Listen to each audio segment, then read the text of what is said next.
আজকে আমি অনেকক্ষণ ভাবতে ভাবতে ভাবলাম চলে না কেননা আজকে বাট্টু বানানো যাক দোকানে বসার। তাই চলে আসলাম আমি দোকানে। এই জন্য আমার সর্বপ্রথম দুয়ারটি খুলে আমি চলে যাই দোকানটিকে খুলতে। দোকান খোলার পর সর্বপ্রথম ভাবি সব কিছু পরিষ্কার করা যাক আবারও। তাই সব কিছু অগোছালো ছিল, তাই সব কিছু আমি গুছালাম। গুছানোর পর দেখলাম যে আমার খাতাটা টেকানের উপর রয়ে গেছে, তাই খাতাটা আমি নিচে রাখলাম। তারপর অনেকক্ষণ বসলাম যাতে কাস্টমার আসে এবং আমি কিছু বেচতে পারি।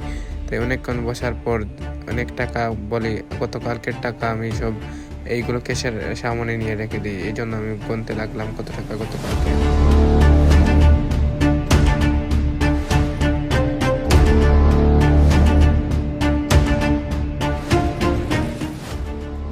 সো গাইজ, অনেকক্ষণ বসার পর কোনো কাস্টমার আসলো না, তাই আমারও ভালো লাগতেছে না, তাই চলে গেলাম। এবং নেক্সট পার্ট দেখার জন্য কমেন্ট এবং ফলো করে রাখুন। ধন্যবাদ।